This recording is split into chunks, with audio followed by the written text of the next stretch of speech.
Hello friends, ಇವತ್ತಿನ ಸಂಚಿಕೆಯಲ್ಲಿ ಏನಾಯಿತು ಅಂತ ನೋಡ್ಕೊಂಡು ಬರೋಣ ಬನ್ನಿ. ಡಾಕ್ಟರ್ ಬರ್ತಾರೆ. ಡಾಕ್ಟರ್ ಈಗ ಮಾವ ಹೇಗಿದ್ದಾರೆ ಅಂತೇಳಿ ಭಾಗ್ಯ. ಆಪ್ರೇಷನ್ ಯಾವಾಗ ಮಾಡಬೇಕು ಅಂತಲೇ ಆದಷ್ಟು ಬೇಗನೆ ಮಾಡಬೇಕಾಗುತ್ತೆ ಸರ್, ನಾಳೆನೇ ಮಾಡಿದರೂ ಒಳ್ಳೆಯದು ಅಂತಾರೆ ಡಾಕ್ಟರ್. ಖಂಡಿತ ಸರ್, ಇನ್ನು ಡಿಲೇ ಮಾಡಬೇಡಿ ಅಂತಾನೆ 8 ಲಕ್ಷ ಆಗುತ್ತೆ, ನೀವು ಪೇಮೆಂಟ್ ಪ್ರೊಸೀಜರ್ ಮುಗಿಸಿದ್ರೆ ನಾನು ಆಪ್ರೇಷನ್ ಮಾಡ್ತೀನಿ ಅಂತಾರೆ ಡಾಕ್ಟರ್. ಡಾಕ್ಟರ್, ನೀವು ಅದ್ರ ಬಗ್ಗೆ ಏನೂ ಚಿಂತೆ ಮಾಡಬೇಡಿ, ಆ ಅಮೌಂಟ್ನ ನಾನು ಅರೇಂಜ್ ಮಾಡ್ತೀನಿ. ಆಪ್ರೇಷನ್ಗೆ ಏನೇನು ಪ್ರಿಪ್ರೇಷನ್ ಆಗಬೇಕು ಎಲ್ಲ ಇಮ್ಮಿಡಿಯೇಟಾಗಿ ರೆಡಿ ಮಾಡ್ಕೊಳ್ಳಿ ಅಂತಾನೆ ನೀವು ಎಲ್ಲ ರೆಡಿ ಮಾಡಿಕೊಂಡ್ರೆ ಸಾಲದು, ಅವ್ರ ಹೆಂಡತಿ ಕನ್ಸಂಟ್ ಫಾರ್ಮ್ಗೆ ಸೈನ್ ಹಾಕಬೇಕು, ನೀವು ಅದೆಲ್ಲ ಮುಗಿಸ್ಕೊಳ್ಳಿ. ಈಗ ಪೇಷಂಟ್ BP ಶುಗರ್ ನಾರ್ಮಲ್ ಬರ್ತಿದೆ, ನಾಳೆ ಪ್ರೊಸೀಜರ್ ಎಲ್ಲ ಮುಗಿದ ಮೇಲೆ ನಾಳೆ ಇನ್ನೊಂದು ಸಲ ಚೆಕ್ ಮಾಡಿ ಆಪ್ರೇಷನ್ ಮಾಡೋಣ ಅಂತಾರೆ ಡಾಕ್ಟರ್. ಸರಿ ಡಾಕ್ಟರ್, ಓಕೆ ಥ್ಯಾಂಕ್ ಯು ಅಂತಾನೆ ಸಾವಿತ್ರಿ, ಪೇಷಂಟ್ಗೆ ಶುಗರ್ ಕಂಟ್ರೋಲ್ ಆಗೋದಕ್ಕೆ ಇಂಜೆಕ್ಷನ್ ಕೊಡಮ್ಮ ಅಂತ ಸಿಸ್ಟರ್ಗೆ ಹೇಳಿ ಡಾಕ್ಟರ್ ಹೋಗ್ತಾರೆ. ಭಾಗ್ಯ, ದುಡ್ಡು ನಾನು ಅರೇಂಜ್ ಮಾಡ್ತೀನಿ, ಯು ಡೋಂಟ್ ವರಿ, ಗೆಳತಿಯೊಬ್ಬರು ಸಿಕ್ಕರೆ ಎಲ್ಲ ನಾವು ಅಂದ್ಕೊಂಡಂಗೆ ಆಗುತ್ತೆ ಅಂತಾನೆ ಅಲ್ಲ ಅವರೇ ಅಂತ ಭಾಗ್ಯ ಹೇಳುವಾಗ ಭಾಗ್ಯಕ್ಕೆ ಕಾಲ್ ಬರುತ್ತೆ. ರಿಸೀವ್ ಮಾಡಿ. ಯಾರು ಅಂತಾಳೆ ಭಾಗ್ಯ. ಮೇಡಮ್, ಇದು ಭಾಗ್ಯ ಅವರ ಅಂತ ಕೇಳ್ತಾರೆ. ಹೌದು ಅಂತಾಳೆ ಭಾಗ್ಯ. ಅದೇ ಮೇಡಮ್, ಶುಭ ವಸ್ತ್ರಂ ಅಂತ ಬಿಸ್ನೆಸ್ ಆರ್ಗನೈಸರ್ ಇದೆಯಲ್ಲ, ಅವ್ರ ಕಡೆಯಿಂದ ಒಂದು ಪಾರ್ಸಲ್ ಇತ್ತು ಮೇಡಮ್, ನಿಮ್ಮ ಮನೆಯಿಂದನೇ ಇದ್ದೀನಿ, ಎಲ್ಲ ಎಲ್ಲಿಡಬೇಕು ಮೇಡಮ್ ಅಂತಾರೆ. ಸರ್, ಅಲ್ಲೇ ಮನೆ ಒಳಗಡೆ ಇಟ್ಬಿಡಿ ಸರ್, ನಾನು ಸ್ವಲ್ಪ ಹೊರಗಡೆ ಇದ್ದೀನಿ, ನಾನು ಬಂದು ಕಲೆಕ್ಟ್ ಮಾಡ್ಕೋತೀನಿ ಅಂತಾಳೆ ಭಾಗ್ಯ. ಸರಿ ಮೇಡಮ್ ಅಂತಾರೆ. ಥ್ಯಾಂಕ್ಸ್ ಅಂತ ಕಾಲ್ ಕಟ್ ಮಾಡ್ತಾಳೆ ಭಾಗ್ಯ. ಯಾರು ಅಂತಾನೆ ಅದೇ ಆದಿಯವರೇ, ಶುಭ ವಸ್ತ್ರಂ ಅವರು ಮೆಟೀರಿಯಲ್ನ ಕಳಿಸಿದ್ದಾರೆ ಅಂತಾಳೆ ಭಾಗ್ಯ. ಹೌದಾ, ಸರಿ, ಒಂದು ಕೆಲಸ ಮಾಡೋಣ, ಈಗಲೇ ನಾವು ಮನೆಗೆ ಹೊರಟ್ಬಿಡೋಣ, ಅಲ್ಲಿ ಹೋಗಿ ಅದೆಲ್ಲ ಕರೆಕ್ಟಾಗಿದೆಯಾ ಅಂತ ಚೆಕ್ ಮಾಡ್ಕೊಳ್ಳೋಣ, ಇದೇ ಫಸ್ಟ್ ಅಸೈನ್ಮೆಂಟ್ ಅಲ್ವಾ, ಯಾವುದೂ ಲೋಪ ಆಗಬಾರ್ದು ಅಂತಾನೆ ಅಲ್ಲ ದೇವರೇ, ನಾವು ಮನೆಗೆ ಹೋದಾಗ ಅತ್ತೇನಾದರೂ ಈ ಕಡೆ ಬಂದುಬಿಟ್ರೆ ಅಂತಾಳೆ ಭಾಗ್ಯ. ಕಿಶನ್ ಇದ್ದಾನಲ್ಲ, ಅವನಿಗೆ ಕಾಲ್ ಮಾಡಿ ಇಲ್ಲಿಗೆ ಬರೋಕೆ ಹೇಳ್ತೀನಿ ಅಂತಾನೆ ಅದು ಓಕೆ ದೇವರೇ, ನಾವು ಹೋದ ತಕ್ಷಣ ಕಿಶನ್ ಬರೋಷ್ಟರಲ್ಲಿ ಬಂದುಬಿಟ್ರೆ ಅಂತಾಳೆ ಭಾಗ್ಯ. ಆಗ ಸಿಸ್ಟರ್ ಬರ್ತಾರೆ. ಸಿಸ್ಟರ್, ನಿಮ್ಮಿಂದ ಒಂದು ಹೆಲ್ಪ್ ಆಗಬೇಕಾಗಿತ್ತು ಅಂತಾನೆ ಹಾಂ ಸರ್ ಹೇಳಿ ಅಂತಾಳೆ ಸಿಸ್ಟರ್. ಕುಸುಮ ಅವ್ರು ಏನಾದರೂ ಕನ್ಸೆಂಟ್ ಫಾರ್ಮ್ಗೆ ಸೈನ್ ಹಾಕೋಕ್ಕೆ ಬಂದರೆ ಇಲ್ಲೇ ಉಳಿಸ್ಕೊಳ್ಳಿ, ಅವರನ್ನು ಎಲ್ಲೂ ಕಳಿಸ್ಬೇಡಿ ಅಂತಾನೆ ಸರಿ ಸರ್ ಆಯಿತು ಅಂತಾಳೆ ಸಿಸ್ಟರ್. ಭಾಗ್ಯ ಹೊರಡ್ತಾರೆ. ಈಚೆ ಕನಿಕಾ ಮೀನಾಕ್ಷಿಗೆ ಜ್ಯೂಸ್ ತಂದು ಕೊಡ್ತಾಳೆ. ತಾನು ಜ್ಯೂಸ್ ಕುಡಿತಾ, ಅತ್ತೆ ನಾನು ಈ ಥರ ಹೇಳ್ತಿದ್ದೀನಿ ಅಂತ ಬೇಜಾರು ಮಾಡ್ಕೋಬೇಡಿ, ನೀವು ಬ್ರೋನ ಎಷ್ಟು ಹಚ್ಕೊಂಡ್ರು ಅವನು ಮಾತ್ರ ನಿಮ್ಮಿಂದ ದೂರ ಹೋಗ್ತಿದ್ದಾನೆ ಅನ್ನಿಸ್ತಿದೆ. ಅವನ ಪ್ರಕಾರ ಫ್ಯಾಮಿಲಿ ಮೆಂಬರ್ಸ್ ಅಂದರೆ Kusuma aunty, Dharmaraj uncle and moreover ಎಲ್ಲರೂ ನಮ್ಮೆಲ್ಲರಿಗಿಂತ ಅವರೇ ಅವನಿಗೆ ಹೆಚ್ಚಾಗಿಬಿಟ್ಟಿದ್ದಾರೆ. ನೀವು ನೋಡಿದರೆ ಅವ್ರುಗಳಿಂದ ದೂರ ಇಡಬೇಕು ಅಂತ ನೋಡ್ತಿದ್ದೀರಾ, ಆದರೆ ಅವನು ಅವರಿಂದ ದೂರ ಆಗೋ ಲಕ್ಷಣ ಕಾಣಿಸ್ತಿಲ್ಲ. ನೀವು ಕೊಟ್ಟಿರೋ ಐಡಿಯಾ ಸಕ್ಸಸ್ ಆಗುತ್ತೆ ಅನ್ನೋದು ಡೌಟು, ಬಟ್ ಟ್ರೈ ಮಾಡ್ತೀನಿ ಅಂತಾಳೆ. ಆಗ ಪೂಜಾ ಮನೆಯೊಳಗೆ ಬರ್ತಾಳೆ. ಏನಾಯಿತು, ಯಾಕೆ ಅವಳು ಬೇಜಾರಾಗಿದ್ದಾಳೆ ಅಂತಾಳೆ ಕನಿಕಾ. ಪೂಜಾ ಬಾಯಿಲಿ ಅಂತಾರೆ ಮೀನಾಕ್ಷಿ. ಹಾಂ ಚಿಕ್ಕಮ್ಮ ಅಂತಾಳೆ ಪೂಜಾ. ನಿನ್ನ ಅಕ್ಕೆ ಎಲ್ಲಿ ಅಂತಾರೆ ಮೀನಾಕ್ಷಿ. ಅದು ಮಾವ ಹಾಸ್ಪಿಟಲ್ನಲ್ಲಿ ಅಡ್ಮಿಟ್ ಆಗಿದ್ದಾರಲ್ವಾ, ನೋಡ್ಕೊಳ್ಳೋದಕ್ಕೆ ಅತ್ತೆ ಇಲ್ಲ, ಅದಕ್ಕೆ ಅಲ್ಲಿದ್ದಾಳೆ ಅಂತಾಳೆ ಪೂಜಾ. ನಿನ್ನ ಅತ್ತೆ ಎಲ್ಲಿ ಅಂತಾರೆ ಮೀನಾಕ್ಷಿ. ಗೊತ್ತಿಲ್ಲ ಚಿಕ್ಕಮ್ಮ, ಎಲ್ಲಿದ್ದಾರೆ ಅಂತ, ಅವ್ರು ಯಾವಾಗ ಬರ್ತಾರೆ ಹೋಗ್ತಾರೆ ಒಂದೂ ಗೊತ್ತಾಗ್ತಿಲ್ಲ, ಅದಕ್ಕೆ ಅವ್ರ ಹತ್ರ ಮಾತಾಡಬೇಕು ಅಂತ ಅಲ್ಲೇ ಉಳ್ಕೊಂಡ್ಲು ಅಕ್ಕ ಅಂತಾಳೆ ಪೂಜಾ. ಅದಕ್ಕೆ ಕಾಯ್ತಾ ಕೂರೋದು ಯಾಕೆ, ಫೋನ್ ಮಾಡಿದ್ರೆ ಆಗಲ್ವಾ ಅಂತಾರೆ ಮೀನಾಕ್ಷಿ. ಅವ್ರ ಫೋನು ಸ್ವಿಚ್ ಆಫ್ ಅಂತ ಬರ್ತಿದೆ ಚಿಕ್ಕಮ್ಮ, ಮನೇಲೂ ಇಲ್ಲ, ಎಲ್ಲೂ ಉಳ್ಕೊಂಡಿದ್ದಾರೋ ಗೊತ್ತಿಲ್ಲ ಅಂತ ಪೂಜಾ ಹೋಗ್ತಾಳೆ. ಇದೇನತ್ತೆ ಇವಳು ಈ ಥರ ಮಾತಾಡ್ಬಿಟ್ಟು ಹೋಗ್ತಿದ್ದಾಳೆ, ಕುಸುಮ ಆಂಟಿ ಒಬ್ಬರೇ ಇದ್ದಾರೆ ಅಂತ ಉಳಿಸ್ಕೊಳ್ಳೋದಕ್ಕೆ ಇಲ್ಲೇ ಕರ್ಕೊಂಡು ಬಂದುಬಿಟ್ರೆ ಅಂತಾಳೆ ಕನಿಕಾ. ಹೇಗೆ ಕರ್ಕೊಂಡು ಬರ್ತಾರೆ, ಈ ಮೀನಾಕ್ಷಿ ಮಾತನ್ನು ಮೀರೋ ಧೈರ್ಯ ಭಾಗ್ಯಂಗಿದೆಯಾ? ಅವಳು ನಾನು ಹೇಳಿದ ಕೇಳ್ತಾಳೆ, ನನ್ನ ಮಾತು ಮೀರಿದರೆ ಪರಿಸ್ಥಿತಿ ಚೆನ್ನಾಗಿರಲ್ಲ ಅಂತ ಅವಳಿಗೂ ಚೆನ್ನಾಗಿ ಗೊತ್ತು ಅಂತಾರೆ ಮೀನಾಕ್ಷಿ. ಆ ಪಾರ್ಸೆಲ್ ಅವರು ಬಂದು, ಮೇಡಮ್ ಇದು ಭಾಗ್ಯವ್ರ ಮನೆನಾ ಅಂತ ಕೇಳ್ತಾರೆ. ಏನು ಹೇಳಿ ಅಂತ ಕನಿಕಾ ಆಚೆ ಬರ್ತಾಳೆ. ಭಾಗ್ಯ ಅವರಿಗೆ ಒಂದು ಪಾರ್ಸೆಲ್ ಬಂದಿತ್ತು ಅಂತಾರೆ. ಏನು ಪಾರ್ಸೆಲ್ ಅಂತಾಳೆ ಭಾಗ್ಯ. ಶುಭಮಸ್ತ್ರ ಕಡೆಯಿಂದ ಪಾರ್ಸೆಲ್ ಬಂದಿತ್ತು, ಒಳಗಡೆ ಇಡು ಅಂತ ಪಾರ್ಸೆಲ್ನ ಒಳಗಡೆ ಇಡ್ತಾರೆ. ಆಗ ಮೀನಾಕ್ಷಿ ಬಂದು ನೋಡಿ, ಹಲೋ, ಇದನ್ನೆಲ್ಲ ಯಾಕೆ ಒಳಗಡೆ ತಂದಿಡ್ತಿರೋದು ಅಂತಾರೆ. ಅದು ಮೇಡಮ್ ಶುಭಮಸ್ತ್ರ ಕಡೆಯಿಂದ ಭಾಗ್ಯ ಮೇಡಮ್ಗೆ ಕಳಿಸಿದ್ದು ಅಂತ ಅವ್ರು ಹೋಗ್ತಾರೆ. ಇದೇನು ಫ್ಯಾಕ್ಟ್ರಿ ಅಂದ್ಕೊಂಡ್ಬಿಟ್ಟಿದ್ದಾಳೆ, ಎಲ್ಲನೂ ಇಲ್ಲಿ ತಂದು ಬಿಸಾಕಿದ್ದಾರೆ ಅಂತಾರೆ ಮೀನಾಕ್ಷಿ. ಹೌದತ್ತೆ, ಆ ಭಾಗ್ಯ ಈ ಮನೆನ ಧರ್ಮಛತ್ರ ಅಂದ್ಕೊಂಡಿದ್ದಾಳೆ ಅನ್ಸುತ್ತೆ, ಕಸನೆಲ್ಲ ತಂದು ಮನೇಲಿಟ್ಟು ಅಂತಾಳೆ ಕನಿಕಾ. ಕಲೇಶ ಅಂತ ಅವನ್ನ ಕರೆದು, ಇದೆಲ್ಲ ಒಂದು ಕ್ಷಣನೂ ನನ್ನ ಕಣ್ಮುಂದೆ ಇರಬಾರ್ದು, ಆಚೆ ಬಿಸಾಕು ಅಂತಾರೆ ಮೀನಾಕ್ಷಿ.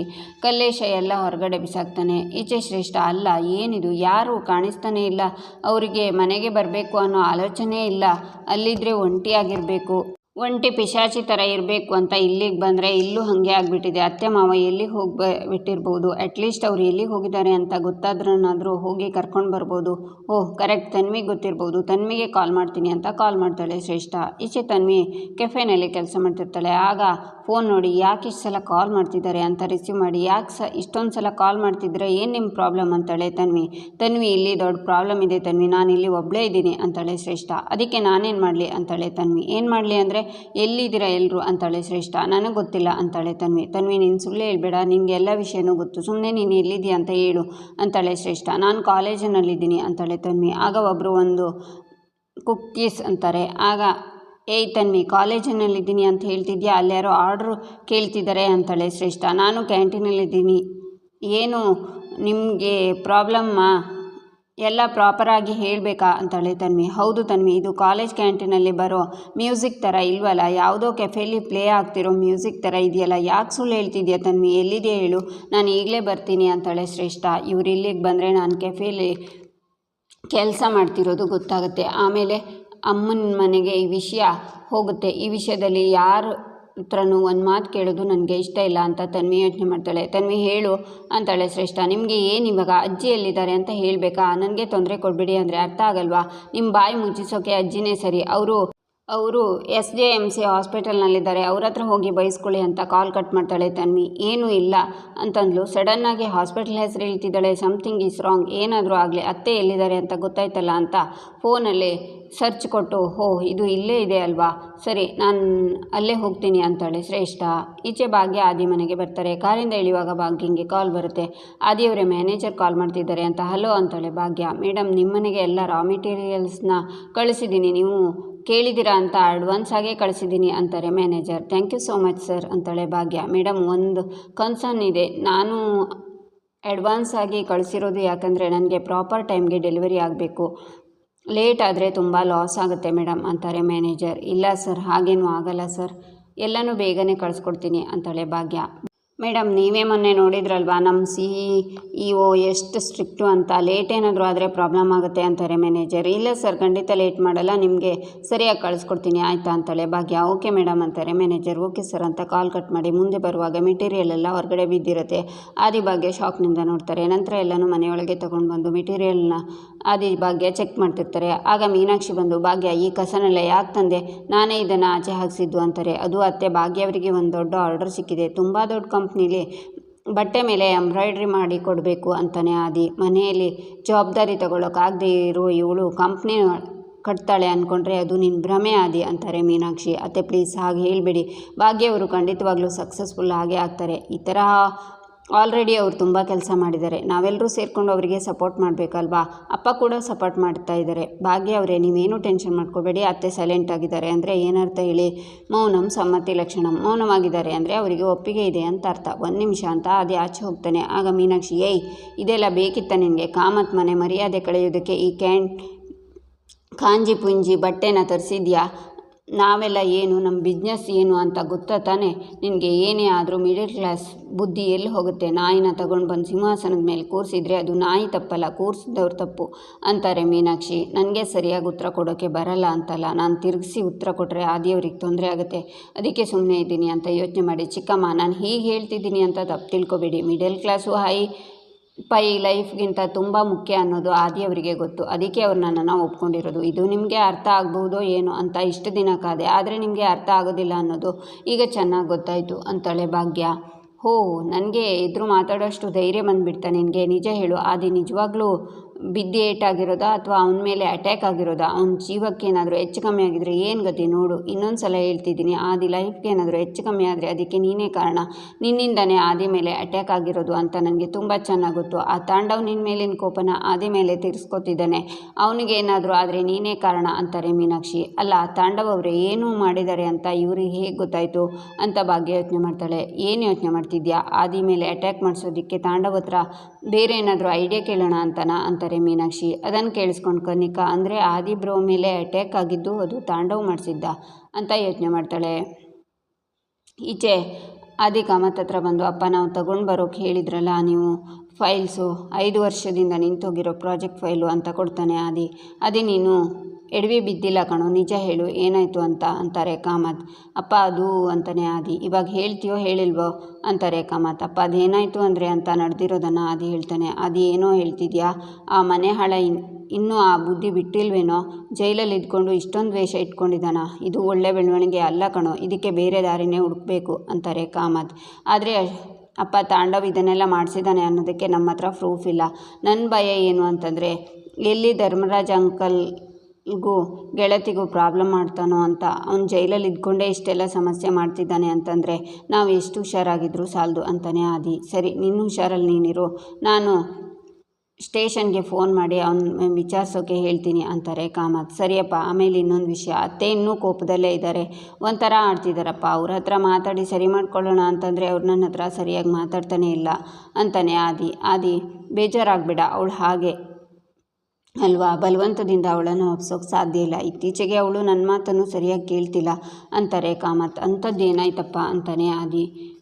ಆಗ ಕಾಮತ್ಗೆ ಅವರು ಹುಚ್ಚಿ ಥರ ಆಡಿದ್ದು ನೆನಪಾಗಿ, ಮೀನಾಕ್ಷಿ ಇತ್ತೀಚೆಗೆ ವಿಚಿತ್ರವಾಗಿ ಆಡ್ತಿರೋದು ಸತ್ಯ ಕಣೋ, ಹೀಗೆ ಬಿಟ್ಟರೆ ಅವಳು ಕಂಟ್ರೋಲ್ ತಪ್ಪು ಹೋಗ್ತಾಳೆ. ಈ ಮೆಡಿಸಿನ್ನು ಡಾಕ್ಟ್ರು ಯಾವುದೂ ಕೆಲಸಕ್ಕೆ ಬರೋದಿಲ್ಲ, ಇದಕ್ಕೆ ಬೇರೆ ದಾರಿನೇ ಹುಡುಕಬೇಕು ಅಂತಾರೆ ಕಾಮತ್. ಈಚೆ ಪೂಜಾ, ತನ್ಮಯ್ ಪ್ಲೀಸ್ ನಿಂತ್ಕೊ, ನೋಡು ಬೀಳ್ತೀಯ, ಹಾಲು ಕುಡಿಯೋ, ನನ್ನ ಮಾತು ಕೇಳು ಅಂತಾಳೆ. ನಾನು ಕೇಳಲ್ಲ, ನೀ ನನಗೆ ಮೋಸ ಮಾಡಿದ್ಯಾ, ನೀವು ಮಾತ್ರ ಹೋಗಿದ್ದೀರಾ ಅಂತಾನೆ ತನ್ಮಯ್. ಆಗ ಭಾಗ್ಯ ಬಂದು, ತನ್ಮಯ್ ಆ್ಯಕ್ಚುಲಿ ಏನು ಗೊತ್ತಾ ವಿಷಯ, ನಿನ್ನನ್ನು ಹಾಸ್ಪಿಟ್ಲಿಗೆ ಕರ್ಕೊಂಡು ಹೋಗಬೇಕು ಅಂತಲೇ ಇತ್ತು ಅಂತಾಳೆ ಭಾಗ್ಯ. ಯಾಕೆ ಕರ್ಕೊಂಡು ಹೋಗಲಿಲ್ಲ ಅಂತಾನೆ ತನ್ಮಯ್.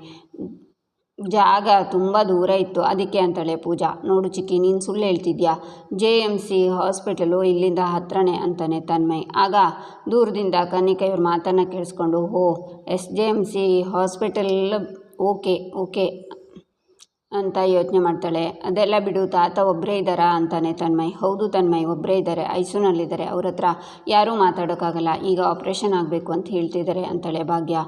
ಆಪ್ರೇಷನ್ ಆದಮೇಲೆ ಮಾತಾಡ್ಬೋದಾ ಅಂತಾನೆ ತನ್ಮಯ್. ಹ್ಞೂ ತನ್ಮಯ್, ಮಾತಾಡ್ಬೋದು, ಈಗ ಹಾಲು ಕುಡಿ ಅಂತ ಭಾಗ್ಯ ಹಾಲು ಕೊಡ್ತಾಳೆ. ಆಪ್ರೇಷನ್ ಆದಮೇಲೆ ತಾತನ ಹತ್ರ ಮಾತಾಡ್ತೀನಿ, ಇವಾಗ ಅಜ್ಜಿ ಹತ್ರ ಮಾತಾಡ್ತೀನಿ ಅಂತಾನೆ ತನ್ಮಯ್. ಅಜ್ಜಿ ಎಲ್ಲಿದ್ದಾರೆ ಅಂತ ಗೊತ್ತಿಲ್ಲ ತನ್ಮಯ್, ಅವ್ರ ಮನೇಲೂ ಇಲ್ಲ, ಹಾಸ್ಪಿಟಲ್ನಲ್ಲೂ ಇಲ್ಲ, ಆದಷ್ಟು ಬೇಗ ಅವರನ್ನು ಹುಡ್ಕೋಣ ಅಂತಾಳೆ ಪೂಜಾ. ಇಲ್ಲ ನಾನು ಇವಾಗಲೇ ಮಾತಾಡಬೇಕು ಅಂತಾನೆ ತನ್ಮಯ್ ನನ್ನ ಬಂಗಾರ ಅಲ್ವಾ ನೀನು, ನನ್ನ ಮಾತನ್ನು ಕೇಳ್ತೀಯ ತಾನೆ, ಮೊದಲು ಹಾಲು ಕುಡಿ, ಆಮೇಲೆ ಅಜ್ಜಿ ಹತ್ರ ಮಾತಾಡ್ವಿ ಅಂತಾಳೆ ಭಾಗ್ಯ. ತನ್ಮಯ್ ಹಾಲು ಕುಡಿತಾನೆ. ಹಾಗಿದ್ರೆ ಕುಸುಮ ಆಂಟಿನೂ ಕಾಣಿಸ್ತಿಲ್ಲ, ಸೂಪರ್ ಅಂತಾಳೆ ಕನಿಕಾ. ಈಚೆ ಮೀನಾಕ್ಷಿ ರೂಮಲ್ಲಿರುವಾಗ ಕನಿಕಾ ಬಂದು, ಅದೇ ವಿಷಯ ಗೊತ್ತಾಯ್ತಾ ಅಂತಾಳೆ. ಏನು ಅಂತಾರೆ ಮೀನಾಕ್ಷಿ. ಕುಸುಮ ಆಂಟಿ ಮಿಸ್ಸಿಂಗ್ ಅಂತಾಳೆ ಕನಿಕಾ. ಮಿಸ್ಸಿಂಗಾ? ಅವರು ಮಿಸ್ಸಿಂಗ್ ಆದರೆ ಖುಷಿಯಾಗಿರಬೇಕು ತಾನೆ, ಯಾಕೆ ಕೋಪದಲ್ಲಿದೆಯಾ ಅಂತಾರೆ ಮೀನಾಕ್ಷಿ. ಮಿಸ್ಸಿಂಗ್ ಆಗಿರೋದು ಖುಷಿನೇ, ಆದರೆ ಅವರನ್ನು ಹುಡ್ಕೋಕೆ ಅಂತ ಬ್ರೋ ಎಲ್ಲ ಕೆಲಸ ಬಿಟ್ಟು ಹೋಗ್ತಾನಲ್ಲ, ಅದು ಪ್ರಾಬ್ಲಮ್ ಅಂತಾಳೆ ಕನಿಕಾ. ಅವ್ನಿಗೆ ಏನು ಬಂದಿದೆಯೋ ಏನು, ಎಲ್ಲ ಕೆಲಸ ಬಿಟ್ಟು ಆ ಭಾಗ್ಯ ಹಿಂದೆ ಸುತ್ತೋದೇ ಆಯಿತು, ಅವನ್ನ ಕಟ್ಟು ಹಾಕೋದಕ್ಕೆ ಏನಾದರೂ ಮಾಡಲೇಬೇಕು ನಾನು ಅಂತಾರೆ ಮೀನಾಕ್ಷಿ. ಬ್ರೋ ಮಾತ್ರ ಅಲ್ಲ ಅತ್ತೆ, ಭಾಗ್ಯನೂ ಹೋಗಬಾರ್ದು ಬ್ರೋ, ಭಾಗ್ಯನ ಕಣ್ಣಿಗೆ ಕಾಣಿಸ್ಬಾರ್ದು ಬ್ರೋ, ಜೀವನದಿಂದ ಅವಳು ಕಂಪ್ಲೀಟಾಗಿ ಹೋಗಬೇಕು, ಆ ಥರ ಏನಾದರೂ ಮಾಡಬೇಕು ನಾವು ಅಂತಾಳೆ ಕನಿಕಾ. ಏನು ಮಾಡೋದು ಕನಿಕಾ, ಏನು ಮಾಡಿದ್ರು ಮತ್ತೆ ಅವನ ಹತ್ರ ಆಗ್ತಾನೆ ಇದ್ದಾನೆ, ಏನು ಮಾಡಬೇಕು ಅಂತಲೇ ಗೊತ್ತಾಗ್ತಿಲ್ಲ ಅಂತಾರೆ ಮೀನಾಕ್ಷಿ. ನನ್ನ ಹತ್ರ ಒಂದು ಪ್ಲ್ಯಾನ್ ಇದೆ ಅಂತಾಳೆ ಕನಿಕಾ.